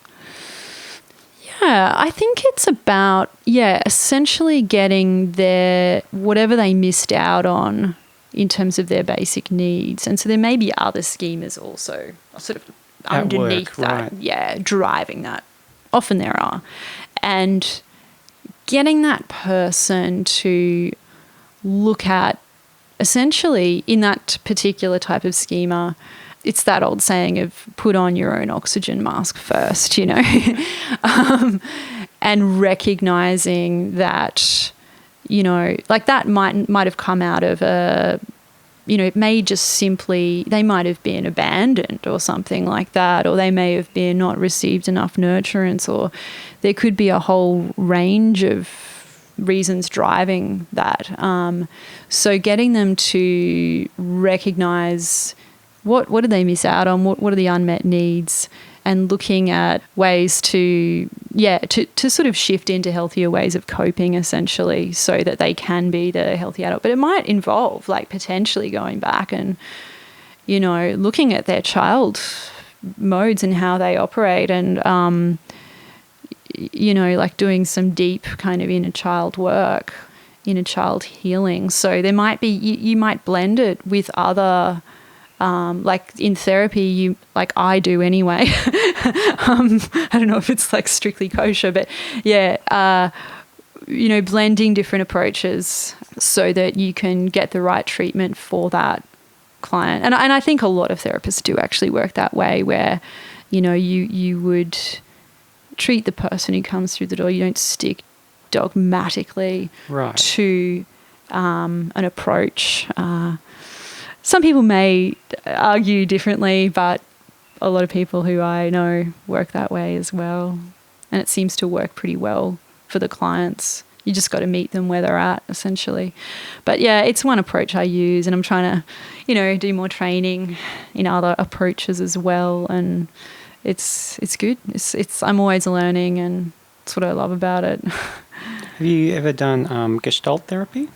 It's a little bit similar to Gestalt schema, actually. Yeah. So yeah, that would be one of the therapies that influences it. I haven't actually I've done elements of it in my training, but nothing strictly Gestalt. But yeah, lots of chair work, getting up and, okay, now go and sit in that chair, and okay, you're the punitive parent, and I'm going to talk to you now, and then, so it's pretty interesting sort of work, and I think there's a lot going for it. A lot to be said for working in that kind of realm.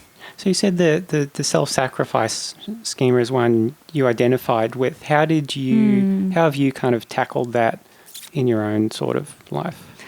Yeah, well, I mean, I have gone to get my own therapy, and that's been really useful. But I think just recognizing my own limitations and what I can and can't expect of myself, and a lot of just surrounding myself with positive healing influences, and recognizing if something around me isn't a good influence and stepping back from that, and just reading, spending time on Instagram following certain people that are like really awesome and I have a lot of respect for. I think that's how I deal with it, and music, writing songs, a lot of time by myself, and just going back and thinking about what is important to me. Is it something that you traced back? Is there a childhood link for you? Yeah, well, it's funny, I say self-sacrifice, but it's sort of a bit blended with a bit of a subjugation schema. And I'd say subjugation is probably was more primary for me. It's becoming a lot less so. I think that's why I said self-sacrifice, because that feels more correct for me now. But I think I definitely used to subjugate myself a lot, because I kind of grew up in a family structure where that was enabled, and like most things, you just don't question it. You just think it's all normal, and so kind of a very authoritarian style of parenting, and it's sort of like, do as I say, not as I do, and all of this kind of stuff. And that's why finding Ani DiFranco was just like, oh my God, this is literally music to my ears, because whilst I had other influences around me, music just speaks to you in such a language that you just can't argue with it, So yeah, I think that would be where I would trace it back to, is just the environment that I grew up in. And then, would you find yourself in patterns where you expect to have that relationship with other people, so you sort of just wait for it to happen, for someone to treat you like that? Yeah, in a way. I think even if on a conscious level you're saying, oh, no, that's, equality, that's what I want, that's... I think in all kinds of insidious ways, it just sort of creeps in. Something will happen, like maybe a big life event, and then suddenly the dynamic might shift. So it might actually even start off in a relationship, with whether it be a friendship or a, you know, romantic relationship, that something is going well. But I think that dynamic, it's if that's something that's sort of in your psyche, I suppose, it's something to be aware of and to notice when it is popping up. And it can happen just so, you know, like I had a job interview the other day, and it even kind of crept up a little bit in that, where I walked away from it thinking, and funnily enough, I actually got the job, which was really cool, because I was thinking, oh, they're not going to like that answer. But I think I even said, because they said, oh, what do you like working in a team? And I said, oh, look, how would someone describe you? And classic interview question. And I said, I really work well in a team, and I like harmonious relationships. And I said, I guess someone would say I'm a hard worker. And I was really kind of struggling to find the language. And I said, I guess I'm someone to not really rock the boat. And as soon as the words came out of my mouth, I was just like, why did you say that, you know? Because that's not really a cool thing to say. And then the interviewer said, oh, well, we'll have to teach you some assertiveness skills. And I'm like, no. Because there was just part of you that expected, you know, this is a person in an authority position who has the potential to give you a job. Yeah. And you just want to... You assume that what they want is... That's what they want, is someone to go and bow down. Yeah. Yeah. And so I you know, in my defense, I had a really poor night's sleep that night, and I think I was coming down with something, and I wasn't feeling particularly well. But it's so easy to fall back into those patterns again. And and then it made me feel really like, oh, I don't even want that job anyway. You know. So yeah, it's something that I'll always have to probably watch out for. But you know, that's just like part of the human experience. We've all got our own stuff, and it's good to own it, say this is, you know, what I do, and I'm going to try not to do that and be better, you know. As a psychologist, do you ever just like prescribe an Ani DiFranco album for a patient if you think this is what you need right now?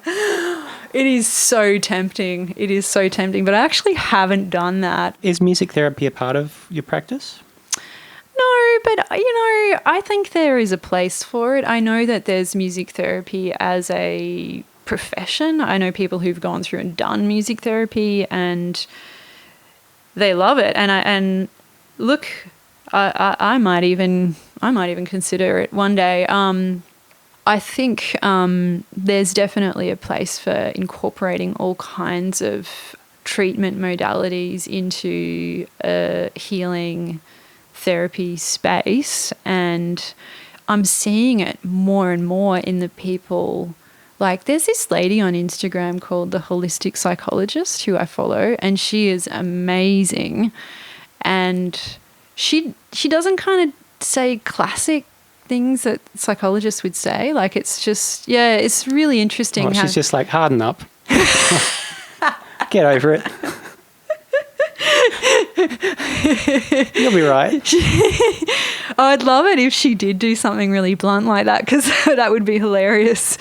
But yeah, no, she kind of goes really deep into, yeah, like just comparing what's healthy and what's unhealthy. It just kind of spelling it all out. It's really clear, and I like that.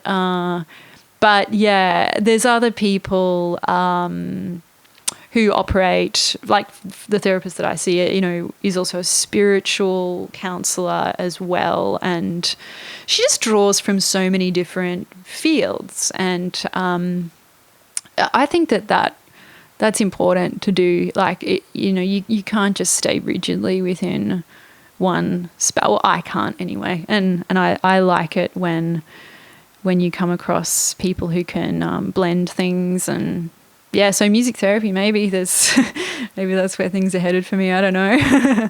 Is there a spiritual component to how your brain works? I'm starting to become more in touch with that. It's really interesting because I would never have really identified with that a few years ago, but Yes, I can't really quite put my finger on it or pin down exactly but I think that there's a spiritual aspect to how everyone's minds work. It's just a matter of whether we're kind of open to that or not. Like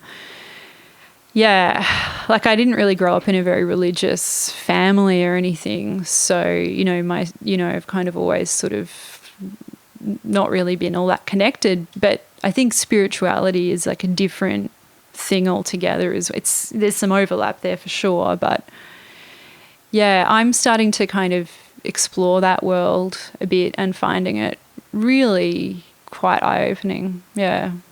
It's all a bit like the footy for me. Yeah. Maybe one day I'll have time for it, but yeah, God, who's got the time right now? Yeah, that's right. There's so many things, aren't there? And I'm not really even sure how that piqued my interest. I think it came from this place of wanting to be around positive influences and healthy influences and changing my diet a little bit lately. So I've been eating more of a plant-based sort of diet. And I think in that realm there's a lot of overlap with spirituality too, because I'm not really sure why, but there just is, I've noticed. So, yeah, maybe it's sort of got to do with the whole, animals have a consciousness too, and we are all conscious, and yeah, I don't know. But it's good to be, I keep looking up there at your, those posters and thinking there's something really spiritual about them. That's the John Lennon ones. Yeah. So that's from the John Lennon Wall in, is it Prague or somewhere in Eastern Europe? Right. So my ex-girlfriend brought that back from Europe for me. Wow. Yeah, I love it. And then there's in, is it New York? That's got, in the garden as well? Strawberry Fields. Yes. Yeah. That emblem is... outside the Dakota. Yeah. Yeah. Yeah. Yeah, I mean, it's quite a spiritual symbol. I think, there's all kinds of things out there that you can find when you look hard enough. Well, Emma, thank you so much for talking today. Do you want to play a song? Yeah, sure. I'd almost forgotten that's what I was going to do, yeah. Okay, Emma, what song are you going to play for us? This one is a new one. I had to think about what it's called. It's called Wild Loving Heart.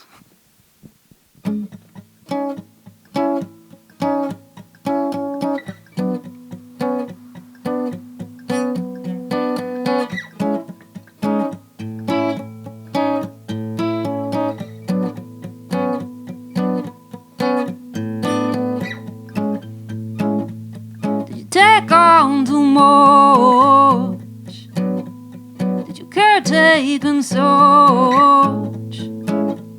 Did you burn out your wild loving heart? Oh, did you burn out your wild loving heart?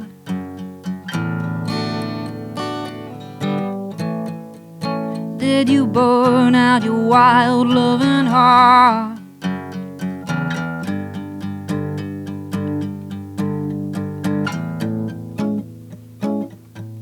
You are just waking up. You are covered in muck. It is time for a cleanse. Make amends with yourself. Oh, did you burn out your wild loving heart?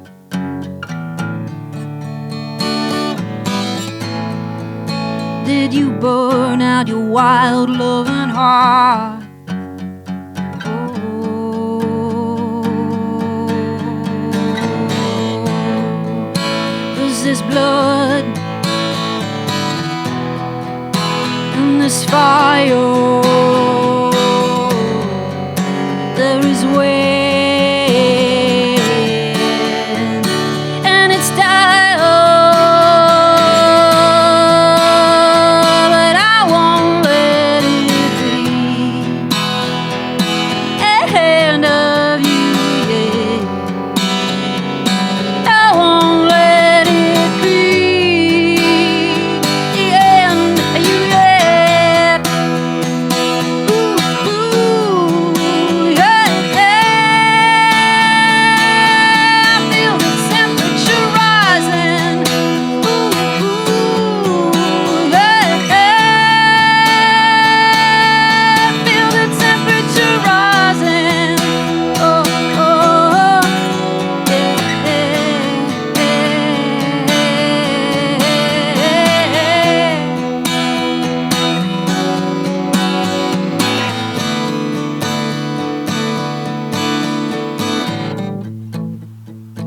'cause there's blood and there's fire, there is wind and it's dire, but I won't let it be the end of you. I won't let it be the end of you yet.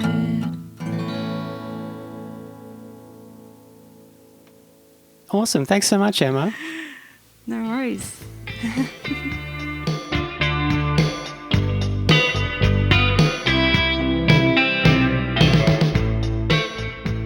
She's got some voice, huh? Extremely talented is Emma. If you want to hear more of Emma's music as June Lowe, she's got all her stuff up on Bandcamp. That's the Rome and the Letter EPs and the Exhale and Heart Gallop albums. Fact-checking time. Are Footscray the Bulldogs? Do they not get as much money as the other AFL teams? The Western Bulldogs AFL team were formerly known as the Footscray Football Club. I did not investigate how much money they get because life is too short, and if I find out a sports fact, I get worried that it'll push out some other valuable information from my brain. For example, like that I know the dinosaur with the longest name is Micropachycephalosaurus, so I wouldn't want to lose that valuable knowledge. That's also a good vocal warm-up, by the way, saying Micropachycephalosaurus, Micropachycephalosaurus, Micropachycephalosaurus a lot of times because it's a good tongue twister. The John Lennon wall is in Prague. The poster that my ex Sam got me is partly visible behind her head in the graphic for episode 10 of this podcast if you want to go look it up.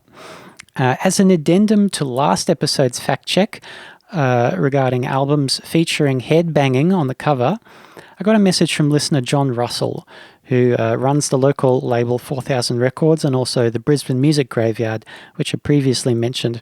John reminded me of the existence of the Beavis and Butthead Experience album from 1993, which does indeed feature Beavis and Butthead headbanging on the cover. Thank you, John. All right, now, a while ago I was running a listener survey because I was interested in what you people out there thought of the podcast. So I'll just go over some highlights that I found fascinating.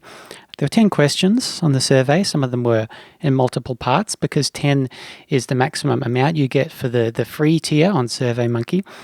The average time spent answering the questions was 8 minutes and 53 seconds. 44% of listeners have heard between 5 and 15 episodes, which is pretty good. 19% have heard more than 40, and another 19% have heard all of them, which is pretty amazing.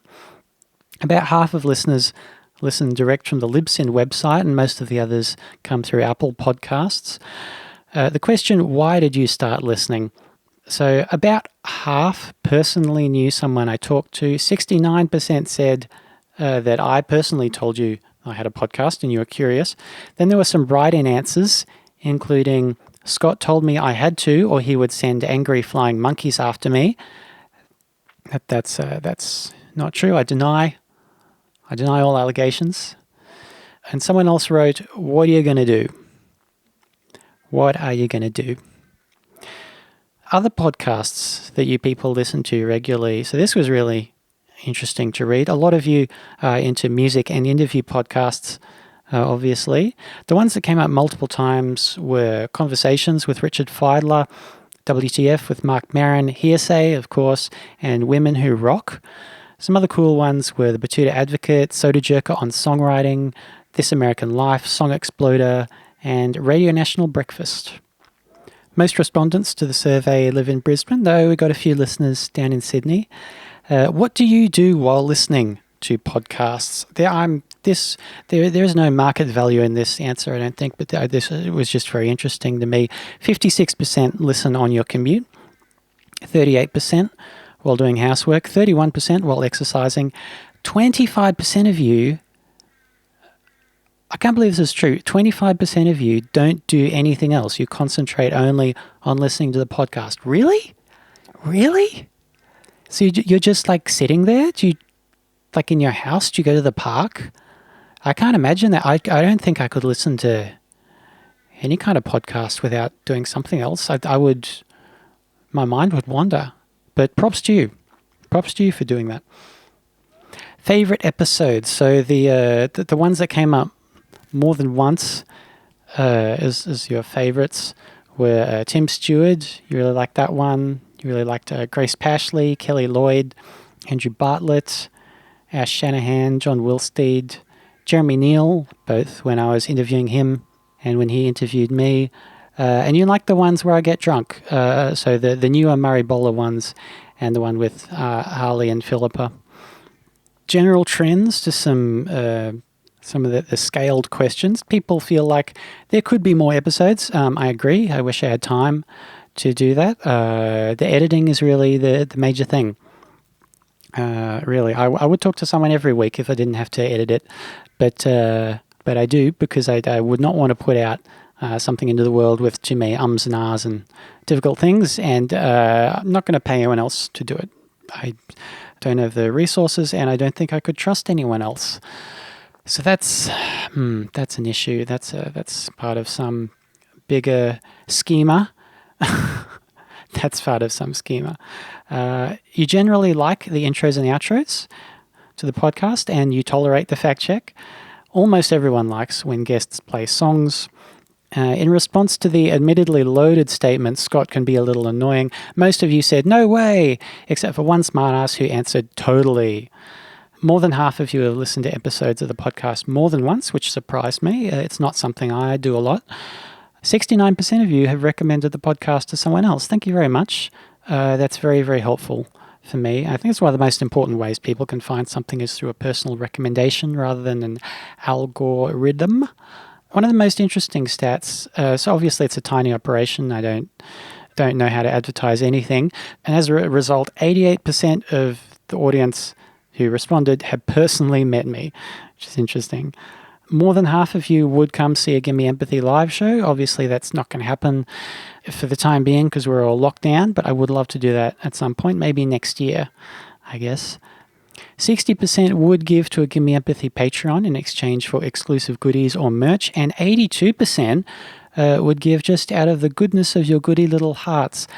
This is something I've wondered idly a little bit. Should I put up a Patreon like a lot of podcasts do? I probably won't be doing that for the time being because I don't really have anything extra to offer at the moment. I might do merch in the future. I kind of don't like exclusive tiers of things like bonus episodes or anything that are paywalled off.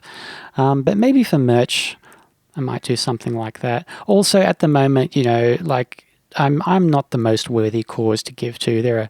I still have a job for now. There are plenty of more people in need of your money. Lots of creatives out there who are suddenly without a lot of work. So go give some money to them if you have some money to give and you're so inclined. Assorted general comments from the end. Look, generally they were very lovely. Let's see. The podcast has gotten progressively better since inception, so the future is very bright. You have a very powerful interview style, and you ask the questions I personally want to know the answers to. Thank you. Picking themes always works well, although mega niche themes can be boring for some people. It's the real nitty-gritty personal stuff about Scott or the guest which is always the best. Thank you. Yes, I am. I do want to bring a little more structure and specific questions back. I will do that in the future, I think. Here was one, and I very much appreciate this person's honesty and constructive criticism. Let the guests talk more and focus less on how you know them. Established listeners know and respect your place in the Brisbane music scene, so you don't need to continually name drop who you know and steer it back to your own connection to the guest. It works in the intros as a good icebreaker, but can sometimes be tedious if it continues all through the podcast. All in all, you do a gold-class job, and it can be difficult to get some people talking. Always keen to see who you will interview next. Hearing the stories of my peers has helped me feel at peace with experiences and circumstances I have been in as an artist, so thank you for allowing us to be able to hear that with your podcast. Thank you very much for that, and that's very nice. I appreciate your candor. I think as time's gone on, I have moved a little bit away from my relationship to the guests, because I think you're right. It can be a bit redundant at times. Then I got some wags. You should get that guy who plays guitar in Wheel 1-2. He's awesome. And someone else said, yeah, that guitarist from Wheel 1-2 should really get a spot. Get him to explain the merits of everything played in F sharp. So that's some in-jokes that you get when you play in a band. Yes, I'll get Aaron on at some point. Love to have you on, mate. When everything is clear and we can get together again. Thank you for listening. You can follow us on Facebook and Instagram at Gimme Empathy Podcast. If you have any questions, again, give me an email, gimmeempathypodcast@gmail.com. I'd love to hear from you. And if it's okay for me to read out your response, let me know as well, because that would be cool. I'm not sure what we're going to do for the future for the moment, because that's the last podcast I had recorded. And obviously we're all locked down and stuff for non-essential stuff. I don't think this would count as essential, to be honest, having people coming around to my house. Could always do it remotely. So that's an option I might explore. I've had a couple ideas already of what to do in that sphere. We'll see. I'm a busy boy. And to that end, if you want to hear more from me, I do 2 radio shows a week on 4ZZZ. There's Exit Stage Z, which is live every Saturday from 2 to 4 p.m. And Live Delay, which is pre-recorded, and it's on every Thursday from 9 a.m. And it's and you can also stream that from the Triple Z website if you want. But that one features live music recorded around town. So get on to that. Catch you next time, whenever that might be. Not going to make any promises, but till then, stay safe. Please stay safe.